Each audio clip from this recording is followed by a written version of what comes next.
आकाशवाणी रांची से प्रस्तुत है समाचार ध्वनि चित्र।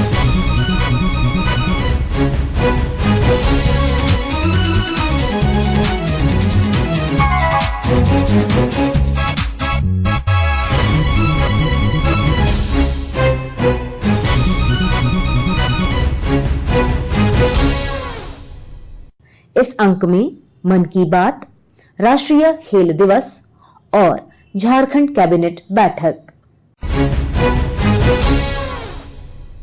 25 अगस्त को प्रधानमंत्री नरेंद्र मोदी ने मन की बात कार्यक्रम के 113वीं कड़ी के जरिए देश विदेश के लोगों के साथ अपने विचार साझा किए। इस कार्यक्रम के तहत उन्होंने हर घर तिरंगा में जनभागीदारी और इसकी अपार सफलता पर देशवासियों के प्रति आभार व्यक्त किया। उन्होंने कहा कि मेरे प्यारे देशवासियों, हर घर तिरंगा और पूरा देश तिरंगा, इस बार ये अभियान अपनी पूरी ऊंचाई पर रहा। देश के कोने कोने से इस अभियान से जुड़ी अद्भुत तस्वीरें सामने आई। हमने घरों पर तिरंगा लहराते देखा, स्कूल, कॉलेज, यूनिवर्सिटी में तिरंगा देखा। लोगों ने अपनी दुकानों, दफ्तरों में तिरंगा लगाया। लोगों ने अपने डेस्कटॉप, मोबाइल और गाड़ियों में भी तिरंगा लगाया। जब लोग एक साथ जुड़कर अपनी भावना प्रकट करते हैं तो इसी तरह हर अभियान को 4 चांद लग जाते हैं। अभी आप अपनी टीवी स्क्रीन पर जो तस्वीरें देख रहे हैं, ये जम्मू कश्मीर के रियासी की हैं। यहाँ 750 मीटर लंबे झंडे के साथ तिरंगा रैली निकाली गई और ये रैली दुनिया के सबसे ऊंचे चिनाब रेलवे ब्रिज पर निकाली गई। जिसने भी इन तस्वीरों को देखा, उसका मन खुशी से झूम उठा। श्रीनगर के डल लेक में भी तिरंगा यात्रा की मनमोहक तस्वीरें हम सब ने देखी। अरुणाचल प्रदेश के ईस्ट कामेंग जिले में भी 600 फीट लंबे तिरंगे के साथ यात्रा निकाली गई। देश के अन्य राज्यों में भी इसी तरह हर उम्र के लोग ऐसी तिरंगा यात्राओं में शामिल हुए। स्वतंत्रता दिवस अब एक सामाजिक पर्व भी बनता जा रहा है। ये आपने भी अनुभव किया होगा। लोग अपने घरों को तिरंगा माला से सजाते हैं। स्वयं सहायता समूह से जुड़ी महिलाएं लाखों झंडे तैयार करती। ई कॉमर्स प्लेटफॉर्म पर तिरंगे में रंगे सामानों की बिक्री बढ़ जाती है। स्वतंत्रता दिवस के अवसर पर देश के हर कोने, जल, थल, नभ, हर जगह हमारे झंडे के 3 रंग दिखाई दिए। हर घर तिरंगा वेबसाइट पर 5 करोड़ से ज्यादा सेल्फी भी पोस्ट की गई। इस अभियान ने पूरे देश को एक सूत्र में बांध दिया है और यही तो एक भारत श्रेष्ठ भारत है। विकसित भारत के लक्ष्य को पाने के लिए प्रधानमंत्री ने युवाओं से राजनीति में आने का आह्वान भी किया। मेरे प्यारे देशवासियों, इस साल मैंने लाल किले से बिना पॉलिटिकल बैकग्राउंड वाले 1 लाख युवाओं को पॉलिटिकल सिस्टम से जोड़ने का आह्वान किया है। मेरी इस बात पर जबरदस्त प्रतिक्रिया हुई है। इससे पता चलता है कि कितनी बड़ी संख्या में हमारे युवा राजनीति में आने को तैयार बैठे हैं। बस उन्हें सही मौके और सही मार्गदर्शन की तलाश है।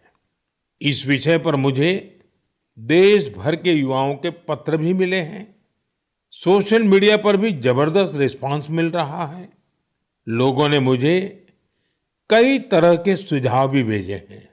कुछ युवाओं ने लिखा कि उनके पास जमीनी स्तर पर काम करने का अच्छा अनुभव है, इसलिए वे लोगों की समस्याओं को सुलझाने में मददगार बन सकते हैं। कुछ युवाओं ने ये भी लिखा कि परिवारवादी राजनीति नई प्रतिभाओं का दमन कर देती है। कुछ युवाओं ने कहा कि इस तरह के प्रयासों से हमारे लोकतंत्र को और मजबूती मिलेगी। मैं इस विषय पर सुझाव भेजने के लिए हर किसी का धन्यवाद करता हूं। मुझे उम्मीद है कि अब हमारे सामूहिक प्रयास से ऐसे युवा जिनका कोई पॉलिटिकल बैकग्राउंड नहीं है, वे भी राजनीति में आगे आ सकेंगे।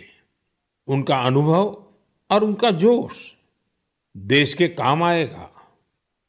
कुपोषण के खिलाफ लड़ाई और शारीरिक पोषण के मद्देनजर प्रधानमंत्री नरेंद्र मोदी ने लोगों से 1 सितंबर से 30 सितंबर के बीच पोषण माह अभियान का हिस्सा बनने की अपील करते हुए कहा कि मेरे प्यारे देशवासियों, हम सबके जीवन में फिटनेस का बहुत महत्व है। फिट रहने के लिए हमें अपने खान पान, रहन सहन सब पर ध्यान देना होता है। लोगों को फिटनेस के प्रति जागरूक करने के लिए ही फिट इंडिया अभियान की शुरुआत की गई। स्वस्थ रहने के लिए आज हर आयु, हर वर्ग के लोग योग को अपना रहे हैं।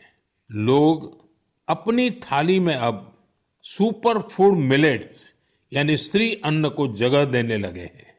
इन सभी प्रयासों का उद्देश्य यही है कि हर परिवार स्वस्थ हो।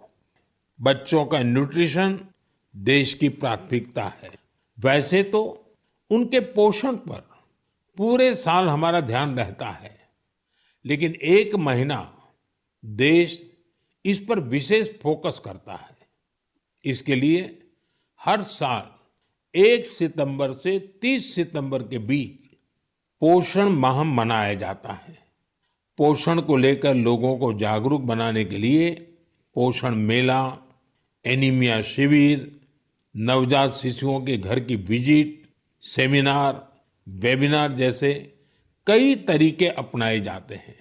कितनी ही जगहों पर आंगनवाड़ी के तहत मदर एंड चाइल्ड कमेटी की स्थापना भी की गई है। ये कमेटी कुपोषित बच्चों, गर्भवती महिलाओं और नवजात शिशुओं की माताओं को ट्रैक करती है। उन्हें लगातार मॉनिटर किया जाता है और उनके पोषण की व्यवस्था की जाती है। पिछले वर्ष पोषण अभियान को नई शिक्षा नीति से भी जोड़ा गया है। पोषण भी, पढ़ाई भी। इस अभियान के द्वारा बच्चों के संतुलित विकास पर फोकस किया गया है। आपको भी अपने क्षेत्र में पोषण के प्रति जागरूकता वाले अभियान से जरूर जुड़ना चाहिए। आपके एक छोटे से प्रयास से कुपोषण के खिलाफ इस लड़ाई में बहुत मदद मिलेगी। 29 अगस्त को मेजर ध्यानचंद की स्मृति में पूरे देश में राष्ट्रीय खेल दिवस मनाया गया। इस अवसर पर केंद्रीय खेल मंत्री मनसुख मांडविया ने देशवासियों से कम एक आउटडोर खेल को जीवन में अपनाने और फिट इंडिया मूवमेंट से जुड़ने की अपील की। राष्ट्रीय खेल दिन के अवसर पर हमने मेजर ध्यानचंद जी को पुष्पांजलि अर्पित की। आज उसकी जन्म जयंती है और मेजर ध्यानचंद जी की जन्म जयंती को हम राष्ट्रीय खेल दिन के रूप में मना रहे हैं। मोदी जी ने सही कहा है कि जो खेलेंगे वो खिलेंगे। देश के नागरिक फिट रहे, स्वस्थ रहे। स्वस्थ नागरिक स्वस्थ समाज का निर्माण करता है और स्वस्थ समाज समृद्ध राष्ट्र का निर्माण करता है। 2047 में विकसित भारत बनाने के लिए देश के हर नागरिक स्वस्थ रहे, उसके लिए हर नागरिक फिट रहना आवश्यक है। 1 घंटे के लिए अपने जिस खेलों में रुचि हो उस आउटडोर गेम्स खेले और अपने स्वयं को फिट रखे। आप सब लोगों को मेरा आह्वान है और फिट इंडिया को आप प्रमोट करेंगे। मुख्यमंत्री हेमंत सोरेन की अध्यक्षता में हुई राज्य कैबिनेट की बैठक में 44 प्रस्तावों को मंजूरी दी गई।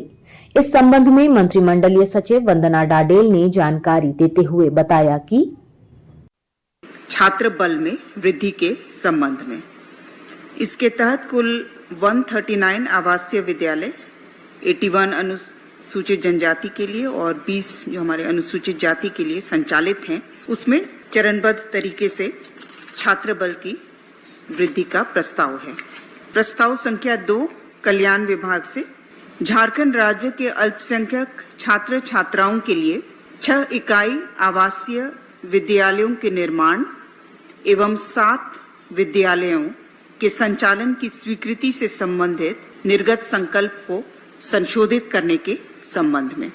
प्रस्ताव संख्या 3 वित्त विभाग से वित्त विभाग अंतर्गत प्रोजेक्ट मैनेजमेंट यूनिट के सुदृढ़ीकरण हेतु उच्च तकनीकी कुशलता प्राप्त प्रोफेशनल्स को संविदा के आधार पर नियोजित करने हेतु पूर्व में सृजित 2 पदों को प्रत्यार्पित करते हुए 2 नए पदों के सृजन के संबंध में।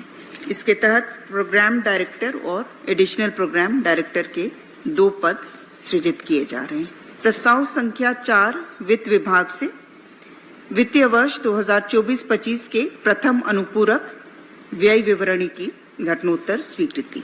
प्रस्ताव संख्या 5 वित्त विभाग से राज्य सरकार के कर्मियों को अपुनरीक्षित वेतनमान में दिनांक 1/1/2024 के प्रभाव से महंगाई भत्ता की दरों में अभिवृद्धि के संबंध में 230% से बढ़कर वो 239% के रूप में स्वीकृत किया गया। प्रस्ताव संख्या 6 वित्त विभाग से झारखंड की पेंशन मोचन निधि के संचालन हेतु दिशा निर्देश के संबंध में। प्रस्ताव संख्या 7 वित्त विभाग से एसएनए स्पर्श कोषागार एवं साइबर कोषागार की स्थापना के संबंध में। प्रस्ताव संख्या 9 गृह विभाग से मिलिट्री ऑपरेशन के दौरान कर्तव्य निर्वहनरत वीरगति प्राप्त करने वाले राज्य निवासी सैनिक अग्निवीर के पत्नी आश्रित को विशेष अनुग्रह अनुदान एवं अनुकंपा के आधार पर सरकारी नौकरी प्रदान करने के संबंध में। अनुग्रह अनुदान 10 लाख का, पत्नी / आश्रित को सरकारी नौकरी प्रदान करने का प्रावधान। कैबिनेट की बैठक के बाद मुख्यमंत्री हेमंत सोरेन ने पत्रकारों से बातचीत में कहा कि उनकी सरकार राज्य के हर तबके के लोगों के प्रति संवेदनशील है। ये सरकार राज्य के आदिवासी, दलित, पिछड़ा, अल्पसंख्यक, गरीब, गुरबा, मजदूर, महिला के प्रति सिर्फ बोलती ही नहीं बल्कि अपनी संवेदनाएं भी जताती है और संवेदनशीलता भी दिखाती है। राज्य में गरीबों का जो बकाया बिजली का बिल था वो भी अब माफ कर दिया जाएगा। घाटशिला से झामुमो विधायक रामदास सोरेन ने हेमंत मंत्रिमंडल में 12वें मंत्री के रूप में शपथ ली। मैं रामदास सोरेन ईश्वर की शपथ लेता हूं कि मैं विधि द्वारा स्थापित भारत के संविधान के प्रति सच्ची श्रद्धा और निष्ठा रखूंगा। मैं भारत की प्रभुता अखंडता अनुच्छन रखूंगा। मैं झारखंड राज्य के मंत्री के रूप में अपने कर्तव्यों का श्रद्धापूर्वक और शुद्ध अंतःकरण से निर्वहन करूंगा तथा मैं भय या पक्षपात, अनुराग या देश के बिना सभी प्रकार के लोगों के प्रति संविधान और विधि के अनुसार न्याय रखूंगा। मैं श्री रामदास सोरेन ईश्वर की शपथ लेता हूं कि जो विषय झारखंड राज्य के मंत्री के रूप में मेरे विचार के लिए लाया जाएगा अथवा मुझे ज्ञात होगा उसे किसी व्यक्ति या व्यक्तियों को तब के सिवाय जबकि ऐसे मंत्री के रूप में अपने कर्तव्य के सम्यक निर्वहन के लिए ऐसा करना अपेक्षित हो मैं प्रत्यक्ष अथवा अप्रत्यक्ष रूप से संसूचित या प्रकट नहीं करूंगा।